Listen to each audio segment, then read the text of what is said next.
Good morning, welcome back to my channel Shobhana dot Biplab. সকলকে জানাই স্বাগত। আজকে অনেক দিন পরে আরেকটি ব্লগ তোমাদের সঙ্গে শেয়ার করতে চলে এলাম। গত মঙ্গলবারের ব্লগ তোমাদের সঙ্গে শেয়ার করেছিলাম, আর আজকে হলো রবিবার, এটা হচ্ছে শনিবারের ব্লগ। আজকে সকাল 6:30টার সময় ব্লগটা স্টার্ট করলাম। আমি এত সকালে এখন উঠি না, কিন্তু আমার শাশুড়ি মা বাড়িতে নেই, গত বুধবারে বড়দি বড় ননদের বাড়িতে গেছে, সেই জন্য সকাল সকাল উঠেছি। আমাকে একা হাতেই সমস্ত কাজ সামলাতে হবে সেই জন্য। আর তার থেকেও বড় কথা হচ্ছে আজকে মিষ্টির আবার ব্যায়াম আছে। আমাকে তার আগে সমস্ত কাজ সেরে মিষ্টিকে খাইয়ে দাইয়ে স্নান টান করিয়ে ঘুম পাড়াতে হবে, কারণ ও যদি না ঘুমায় ওর শরীরটা খুব ক্লান্ত লাগে। ওকে যেখানেই যাই না কেন ওকে সকাল সকাল খাইয়ে দাইয়ে স্নান করিয়ে ঘুম পাড়িয়ে দিই, তাহলে ঘুম থেকে উঠলে কি হয়, শরীরটা একটু ঝরঝরে লাগে, সেই জন্য। যাই হোক, সকালবেলায় উঠেই প্রথমে ঘরটা ঝাড় দিয়ে নিলাম, তারপর ঠাকুর ঘরটা পরিষ্কার করে ঠাকুর ঘরটা লেপে টেপে ঠাকুরের বাসন টাসন মেজে কমপ্লিট করে নিয়েছি। তারপর আমি চলে এসেছি হচ্ছে মুরগির ঘরে। মুরগির ঘরটা খুলে দিলাম, কারণ এত গরমের মধ্যে তো সকাল সকাল খুলে দিই, আবার কি করি সকাল সকাল তুলে দিতে হয়, তো ওই জন্য সকালে ঘুম থেকে উঠে আগে মুরগিগুলোকে ছেড়ে দিই। যাই হোক, মুরগিগুলোকে ছেড়ে দিয়েছি। আর আমাদের উঠোনে রোদ দেখো কি পরিমাণে রোদ। এটা কিন্তু অনেকটা পরেরই আর কি ভিডিও, ওই জন্য হলো রোদটা পুরো চলে এসেছে উঠোনে। আর পুরো সারা দিন রোদ থাকে আমাদের এই উঠোনে, জানো না, এত গরম। তার মধ্যে পাকা উঠোন তো আরও বেশি গরম লাগে। রান্নাঘরটাও ঝাড়টার দিয়ে লেপে টেপে কমপ্লিট করে নিয়েছি। আর আমি কাজের ফাঁকে মাঝে ভাতটা আলু সিদ্ধ ভাত করে নিয়েছিলাম, যাতে মিষ্টির বাবা উঠে খেতে পারে। আর মাছ নেওয়া হয়েছিল, এই দেখো মাছ কেটে একেবারে ধুয়ে লবণ মাখিয়ে কমপ্লিট করে রেখে দিয়েছি। আর এদিকে জামা কাপড়গুলো সব ভিজিয়ে রেখেছি, যাতে একেবারে স্নান করার সময় কেচে নিতে পারি। আমি সেরে রেখে গেছিলাম, সেরে রেখে তারপরে ব্রাশ টাশ করে ইষ্টবিধি তুলে আবার চলে এসেছি রান্নাঘরে। এই দেখো মাছ ভাজা হচ্ছে, মাছ ভাজা হবে। আর পটল কেটেছি, পটল ভাজা হবে। আর কাঁচকলাগুলো কেটে হলুদ মাখিয়ে রেখেছি। এটা হচ্ছে আমার মায়ের বুদ্ধি, হলুদ মাখিয়ে রাখলে নাকি কেটে যায়, তরকারিটা কালো হয় না। আর আমের চাটনি করব, আম কেটেছি। আর কাঁচকলা আলু দিয়ে মাছের ঝোল করব। আর পটল এখন সকালে ভাজি, যেটুকু থাকবে দুপুরবেলা যে খাবে। এদিকে রান্না করতে করতে মাঝে পটলটা ভাজা হয়ে গেলে একটু খেয়ে নেব। আর মিষ্টির বাবাকেও বলবো খেয়ে নিতে। তারপরে আর মিষ্টি হচ্ছে সকালবেলায় রান্না করতে একটু লেট হয়ে গেছে আজকে, তোমাদের আগেই বললাম, সেই জন্য সকালবেলায় বিস্কুট খেয়েছে, জল বিস্কুট। আর আমরা যখন খাবো আমাদের পাতেই ওকে একটু খাইয়ে দেবো। আর আজকে আমাদের একটা জায়গায় নিমন্ত্রণ আছে, সেখানে যাব। কিন্তু আমাদের বাড়িতে কি বলো তো, যতই যেখানে নিমন্ত্রণ থাক না কেন, যদি আমরা বাড়ির সবাই যাই, আমার শ্বশুরমশাই কোনোদিন কোথাও যায় না। উনি নিজের যদি মন চায় কখনো কোনো নিমন্ত্রণ বাড়ি বা কারো বাড়ি মানে খাওয়ার, সেটা খাবে, কিন্তু আমরা সবাই মিলে যখন নিমন্ত্রিত থাকি কোনোদিনই উনি কোথাও যায় না। এবার সেই জন্য আমাদের বাড়িতে রান্না করতেই হয়। আর তার মধ্যে মিষ্টির বাবাও বললো যে যেই বাড়িতে নিমন্ত্রণ আছে হয়তো একটু লেট হতে পারে, এবার সেই জন্য ও বললো যে বাড়িতে রান্না করো, যদি খুব লেট হয় তাহলে আমি খেয়ে হাটে চলে যাব। আর যদি দেখি না তাড়াতাড়ি হয়েছে, তাহলে আমি একেবারে মানে যে রাস্তা দিয়ে যাই আর কি হাটে, ওই পথেই আর কি ওদের বাড়ি, তা বললো তাহলে যাওয়ার সময় একেবারে খাওয়া দাওয়া করে আমি ওখান থেকে চলে যাবো, তোমরা বাড়ি চলে এসো। আর দেখা যাক কি হয়, যদি তাড়াতাড়ি হয় তাহলে হয়তো মিষ্টির বাবা যাবে। আর মিষ্টির বাবা যদি না যায় আমিও যাবো না, কারণ শাশুড়ি মা তো বাড়ি নেই, উনি গেছে দিদির বাড়ি, আগেই বললাম। ওই জন্য দেখি কি হয়, যদি তাড়াতাড়ি হয় তাহলে সবাই হয়তো যাবো, না শ্বশুরমশাই যাবে না। সেই জন্য আরও বিশেষ করে রান্না করা হচ্ছে। যদি সবাই যেতাম তাহলে সকালে হয়তো হালকা পাতলা কিছু একটা করে খেয়ে নিতাম সবাই, তারপরে দুপুরবেলায় রান্না করা লাগতো না, একেবারে সেই রাত্রিবেলায় গিয়ে করতাম।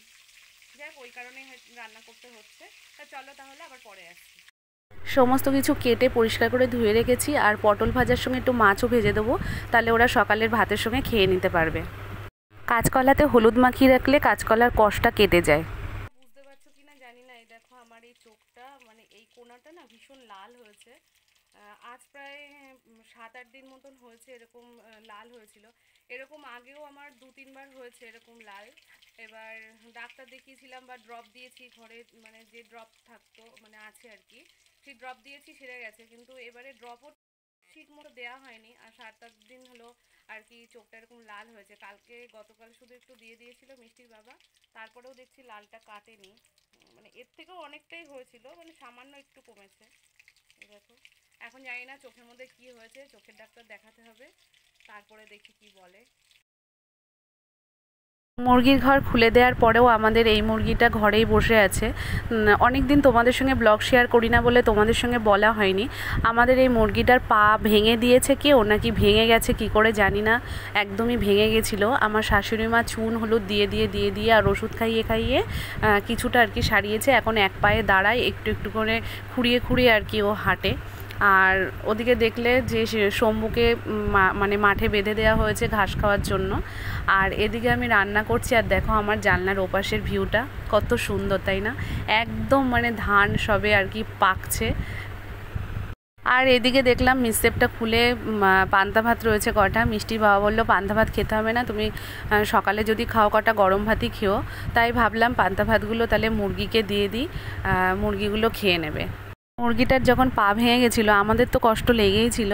মিষ্টি যেন ভীষণ কষ্ট পেয়েছিল, খুব কান্না করতে, আর শুধু বলতো কি ব্যথা ব্যথা এরকম বলতো। যাই হোক, এই যে পাইপটা বার করা দেখছো, পাইপটা বার করেছিল মিষ্টির বাবা বাছুরটাকে স্নান করাবে বলে।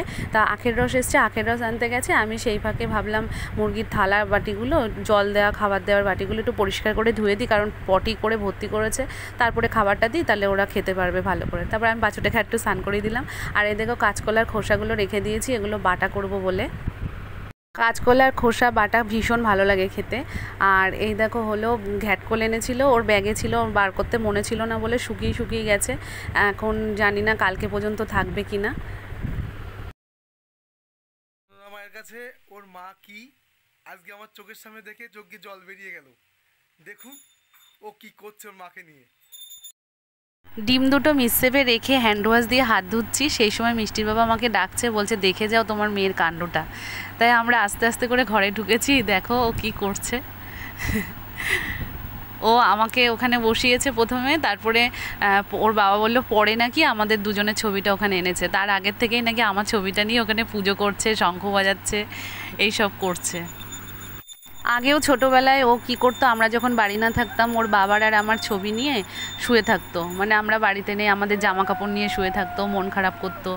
পরে আবার দেখো কি করেছে, পরে লক্ষ্মী ঠাকুর এনে আমার পাশে রেখেছে, রাধাকৃষ্ণ এনে ওর বাবার আর আমার ছবির পাশে রেখে পুজো করছে। আর ওর যখন কারোর ওপর রাগ হয়, কষ্ট হয়, তখন অপোজিটের মানে কারোর ছবি নিয়ে, ধরো বাবার ওপর রাগ হয়েছে মায়ের ছবি নিয়ে, মায়ের ওপর রাগ হয়েছে বাবার ছবি নিয়ে নালিশ করে, বা দিদির সঙ্গে নালিশ করে। দিদির সঙ্গে তো অল টাইমই নালিশ করে আমি বা ওর বাবা যদি বকি বা কিছু বলি। আর এদিকে দেখো আখের রস এনেছে, দুটো স্ট্র এনেছিল, বলছে তুমি একদিক দিয়ে খাও আমি একদিক দিয়ে খাই।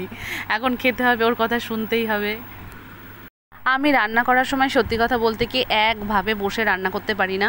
আমি সমস্ত কিছু যেমন গুছিয়ে পরিপাটি করে পরিষ্কার করে নিয়ে রান্না করা স্টার্ট করি, প্লাস রান্না করতে করতেও আমি গোছাই এবং অন্যান্য কাজও সেরে ফেলি। এখন তো গরু নেই বলে তাই আমি না হলে রান্না করতে করতে গরুর কাজও করে ফেলি। মানে আমার এক জায়গায় স্থির হয়ে বসে রাঁধতে আমার মানে অধৈর্য লেগে যায়। তারপরে রান্না বান্না করে কাচাকুচি করে স্নান টান করে খাওয়া দাওয়া করেছিলাম। খাওয়া দাওয়া করে মিষ্টিকে ওর বাবাই আগে আর কি ওরা খেয়ে ঘুমিয়েছিল। তারপরে মিষ্টিকে কখন থেকে বলছি ওট ওট ওট, উঠছেই না। তারপরে উঠে ওকে গুছিয়ে গাছিয়ে নিয়ে ব্যায়ামে যাব, সেই মুখে ফোন করেছি ভ্যানকে। একটা ভ্যান রাস্তায় নেই, লেট হয়ে গেছে, আজকে আর যাওয়া হলো না। তাই মিষ্টিকে বললাম চল তাহলে তোর নাচটা প্র্যাকটিস করাই, সেই তো যাওয়া হলো না। তাই নাচটা প্র্যাকটিস করাচ্ছিলাম। তাই দেখো কেমন দুষ্টুমি করছে, ঠিকমতো করছে না। মনে ও এখন বাইরে যাবে ঘুরতে, এখন বিকেল হয়েছে, বাইরে ঘুরতে যাবে, ও এখন নাচ প্র্যাকটিস করবে না। তার মধ্যে কি বলো তো, বিভৎস গরম তো, ঘরে থাকতেও চাইছে না। মানে ওকে যতবার আমি দেখাচ্ছি ও করতেই চাইছে না। দেখো যেমন তেমন করে করছে, এবার রাগ হয়ে যায় না বলো। তারপরে লাস্টে কি করলাম, আমি ড্রেস চেঞ্জ করে নিলাম, ওকেও ড্রেস চেঞ্জ করে দিয়ে রাস্তার দিকে চলে আসলাম। আর সুন্দর হাওয়া দিচ্ছিল গতকাল, তোমরা তো জানি না তোমাদের মানে আর সবার ওখানে হাওয়া মানে বইছিল কি না এই সময়টা। তা যাই হোক আমাদের এখানে সুন্দর হাওয়া হচ্ছিল, তাই মিষ্টিকে নিয়ে একটু রাস্তায় গেছিলাম। এখানে কখনোই বসি না, ও আজকে আমাকে বলছে এখানে একটু বসতে, তাই বসলাম। মানে কেউ থাকলে, আমার শাশুড়ি মাটা থাকলে তবেই বসি, না হলে বসি না। তারপরে ওখানে বসে তারপরে কিছুক্ষণ পরে আমরা একটু দোকানে গেছিলাম। দোকান থেকে মিষ্টির জন্য একটা ফুটি কিনেছিলাম, আর আমার জন্য একটা ছোটো স্প্রাইট কিনেছিলাম। আর অল আউটটা শেষ হয়ে গেছে বলে একটা মর্টিন নিয়ে সোজা বাড়ি চলে এসেছিলাম, কারণ সন্ধে দিতে হবে। তারপরে মিষ্টিকে একটু টিফিন তৈরি করে দিয়ে খাইয়ে ওকে পড়তে বসাতে হবে। মিষ্টিকে পরিয়ে উঠেই রান্নাঘরে গেছিলাম রান্না করার জন্য। আর কাঁচকলার যে খোসাগুলো তোমরা সকালে দেখেছিলে, কাঁচকলার খোসাগুলো ভাবলাম রেখে দেবো, যা গরম পড়ছে শুকিয়ে যাবে, কেমন একটা হয়ে যাবে, রাত্রিবেলায় করে ফেলি। তাই কাঁচকলার খোসাগুলো বাটা করেছিলাম। আর রান্না করতে করতে জানো তো মাঝে মাঝে আমি একটু বাইরে গিয়ে বসছিলাম, এত সুন্দর হাওয়া দিচ্ছিল। মানে গতকাল রাত্রিবেলা 3:30-র সময় শুয়েছি, ঘুমই আসছিল না। আবার এদিকে সকালে উঠেছি তো মানে যেই হাওয়ার মধ্যে বসেছি না, এত ঘুম পেয়ে গেছিলো আমার, সে বলার মতো না। মনে হচ্ছিলো যেন এখানে যদি কিছু একটা মাদুর টাদুর পেতে দিত, কেউ থাকতো এখানে, আমি এখানেই শুয়ে নিতাম। ঘরের ফ্যানের হাওয়ার আমার দরকার ছিল না, মানে এত সুন্দর হাওয়া বইছিল। তার মধ্যে যদি আবার দুপুরবেলা একটু ঘুমাতে পারতাম তাও হতো। দুপুরবেলাতেও ঘুম হয়নি, এডিট করছিলাম সেই জন্য। ভাগ্যিস ওদের দুজনের মতো ছাড়াও বেশি করে রান্না করেছিলাম, না হলে আজকে হয়তো না খেয়ে থাকতে হতো। কারণ মিষ্টির বাবা যাবে বলেছিল, ওর হাটে মাল চলে গেছিলো বলে ও আর যায়নি, তাই আমাদেরও আর যাওয়া হয়নি। তাও ভেবেছিলাম যে নিমন্ত্রণ করলে নিমন্ত্রণ রক্ষা করতে হয়, আমি আর মিষ্টি যাব। তা ফাঁকা মাঠে এত রোদ না, রোদ দেখে আর ইচ্ছে করলো না যেতে। একটু ছায়া হলে হয়তো যেতাম। তার মধ্যে আবার মিষ্টি ওর বাবার সাথে শুয়ে পড়ে ঘুমিয়ে পড়েছিল। এবার আবার ডেকে তুলে গুছিয়ে যাব, আরও বেশি লেট হয়ে যাবে। যাই হোক, নানান কথা ভেবে আর গেলাম না। আর এমনিও একা একা তো কোথাও তেমনভাবে যাই না, আমার যেতেও ইচ্ছা করে না। শাশুড়ি মা যদি থাকতো তাহলে হয়তো আবার যাওয়া হতো, কিন্তু আমার শাশুড়ি মা শিবানী মারা গেছে রবিবার দিন, মানে পয়লা বৈশাখের দিন, আর উনি বুধবারে বড়দিতে বাড়ি চলে গেছে, আর আজকে ধরো রবিবার। যাই হোক, আজকের ব্লগটা এই পর্যন্তই। তোমাদের কেমন লাগলো অবশ্যই করে কিন্তু কমেন্ট বক্সে কমেন্ট করে জানাবে, বেশি বেশি করে শেয়ার করবে, লাইক করবে। আর আমার ভিডিওগুলো যদি ভালো লাগে তাহলে চ্যানেলটি সাবস্ক্রাইব করে দিও, আর পাশে থাকা বেল আইকনটি টিপে নোটিফিকেশন অল করে দিও, তাহলে প্রত্যেকটি ভিডিও নিয়মিত সবার আগে পেয়ে যাবে। Good night, tata.